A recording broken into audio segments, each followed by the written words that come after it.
Hello friends, welcome to my channel Hanushree's Healthy Kitchen. இன்னைக்கு நம்ம செய்ய போற ரெசிபி வந்து பருப்பு வடை, மசாலா வடைன்னு சொல்லுவாங்க. இது வந்து எப்படி செய்யலாம்னு பார்க்கலாம்.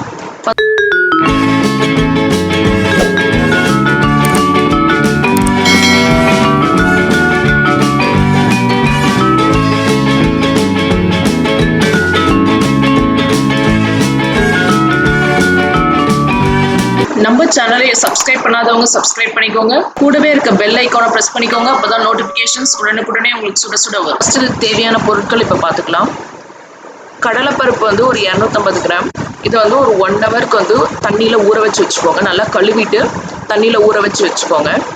அடுத்து பார்த்தீங்க அப்படின்னா ஒரு 3 டேபிள் ஸ்பூன் வந்து வரக்கொத்தமல்லி, ஒரு 3 வரமிளகாய், 5 பல் பூண்டு, 1/2 இன்ச் அளவுக்கு வந்து இஞ்சி, 1 ஸ்பூன் வந்து சோம்பு, ஒரு மிக்ஸி ஜார் எடுத்துக்கலாம். ஊற வச்சு வச்சிருக்க அந்த கடலைப்பருப்பை வந்து மிக்ஸி ஜார்ல இப்போ போட்டு அரைச்சிக்கலாம். தண்ணி இல்லாம போட்டுக்கோங்க. கூடவே வந்து தேவைக்கேற்ப சால்ட்டு, வரமிளகா போட்டுக்கிறோம். வரமிளகா வந்து இந்த மாதிரி கிள்ளி போட்டுக்கலாம். அடுத்து வந்து பூண்டு போட்டுக்கிறோம், இஞ்சி, சோம்பு, அடுத்தது வந்து வரக்கொத்தமல்லி எல்லாத்தையும் ஆட் பண்ணிக்கோங்க. ஆட் பண்ணிட்டு இதை வந்து நல்லா அரைச்சி எடுத்துக்கலாம். தண்ணி ஊத்தாம அரைக்கணும். நம்ம ஒரு பவுல் எடுத்துக்கிறோம், மிக்சிங் பவுல் எடுத்துக்கிறோம். தண்ணி ஊத்தாம நம்ம அரைச்ச அந்த விழுதை வந்து இப்போ ஆட் பண்ணிக்கிறோம். கூடவே வந்து 2 வெங்காயம் வந்து நல்லா பொடியா கட் பண்ணி வச்சிருக்கேன். அந்த வெங்காயத்தை ஆட் பண்ணிக்கலாம். கருவேப்பிலை, கொத்தமல்லி தழை ரெண்டுமே வந்து பொடியா நறுக்கி வச்சிருக்கேன். அதையும் வந்து இப்போ ஆட் பண்ணிக்கலாம். ஆட் பண்ணிட்டு இதை வந்து நல்லா கலந்து விட்டுக்கோங்க. வந்து இது வந்து சின்ன சின்ன உருண்டைங்களா வந்து பிடிச்சிக்கலாம். பிடிச்சிட்டு கையில தட்டிட்டு நம்ம வந்து இப்போ எண்ணெயில போட போறோம். ஃபர்ஸ்ட் வந்து நம்ம உருண்டைங்களை வந்து பிடிச்சி வச்சிடலாம். உங்களுக்கு வந்து எந்த சைஸ்ல வந்து உருண்டை வேணுமோ அந்த அளவுக்கு வந்து நீங்க பிடிச்சிக்கோங்க. ஸோ இப்போ பார்த்தீங்க அப்படின்னா உருண்டையெல்லாம் பிடிச்சி ரெடி பண்ணி வச்சிருக்கோம். வாங்க அடுத்து இதை வந்து எண்ணெயில போட்டு எடுத்துக்கலாம். ஒரு கடாயில தேவையான அளவு வந்து எண்ணெய் பொரிக்க எடுத்துக்கோங்க. கடலைப்பருப்பு பார்த்தீங்க அப்படின்னா உங்களுக்கு வந்து ஃபுல் ஆஃப் எனர்ஜி. ஓகேங்களா? கடலைப்பருப்பு வந்து ரிச் இன் ப்ரோட்டீன்ஸ்.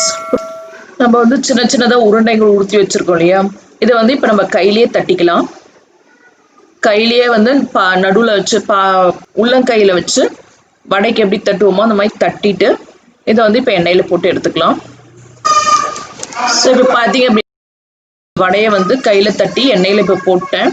இது வந்து கொஞ்சம் கோல்டன் ப்ரௌனாக வரணும். கோல்டன் ப்ரௌனாக வர வரைக்கும் நம்ம இதை வந்து நல்லா செவக்க வறுத்துக்கோங்க. ப்ரோட்டீன் வந்து ரொம்ப ஜாஸ்தியாக இருக்குது கடலைப்பருப்பில். இது இருதயத்துக்கு, நம்மளோட ஹார்ட்டுக்கு வந்து ரொம்ப நல்லது. பிளட் ப்ரெஷரை வந்து நம்மளுக்கு கம்மி பண்ணும். கடலைப்பருப்பில் பார்த்தீங்க அப்படின்னா அதே மாதிரி ஃபைபர்ஸும் வந்து ரொம்ப ஜாஸ்தியாக இருக்குது. அதனால வந்து கடலைப்பருப்பு வந்து நம்மளோட ஸ்கின்னு, தோலுக்கு, கண்களுக்கெலாம் வந்து ரொம்ப நல்லது. நைட் பிளைண்ட்னஸ் இருந்தால் அதெல்லாம் வந்து சரியாகிறதுக்கு வாய்ப்பு உண்டு. போன்ஸ்க்கு, டீத்துக்கெலாம் வந்து ரொம்ப நல்லது. ப்ரெக்னென்ட் விமன்ஸ் வந்து அடிக்கடி இந்த கடலைப்பருப்பு வந்து எடுத்துக்கணும். இந்த மாதிரி வடையாக செஞ்சு எடுத்துக்கலாம். இல்லை சுண்டல் மாதிரி சாப்பிட்லாம். வேக வச்சு சுண்டல் மாதிரி தாளிச்சு கூட சாப்பிட்லாம். ஸோ ஒரு ஈவினிங் டைமில் வந்து இந்த மாதிரி ப்ரெக்னென்ட் விமன்ஸ் வந்து இந்த சுண்டலை வந்து வாரத்துக்கு ஒரு நாளாவது எடுத்துக்கிட்டாங்கன்னா ரொம்ப நல்லது. வடை வந்து நல்லா கோல்டன் ப்ரௌன் வர வரைக்கும் நல்லா இதை வந்து திருப்பி திருப்பி போட்டுக்கோங்க. இப்போ பார்த்தீங்க அப்படின்னா நல்லா கோல்டன் ப்ரௌனிஷ் வந்துருச்சு. ஸோ இந்த டைமில் வந்து நம்ம வடையை எடுத்துடலாம். நம்மளோட சுவையான பருப்பு வடை, மசாலா வடை வந்து ரெடி ஆயிடுச்சு. இந்த வீடியோ உங்களுக்கு பிடிச்சிருந்துச்சு அப்படின்னா சப்ஸ்கிரைப் பண்ணுங்க, லைக் பண்ணுங்க. உங்களோட ஃபீட்பேக்ஸ் எல்லாத்தையும் வந்து கமெண்ட்ஸாக எழுதி அனுப்புங்க. தேங்க்யூ ஃபார் வாட்சிங் the video. Thank you all. Thank you very much.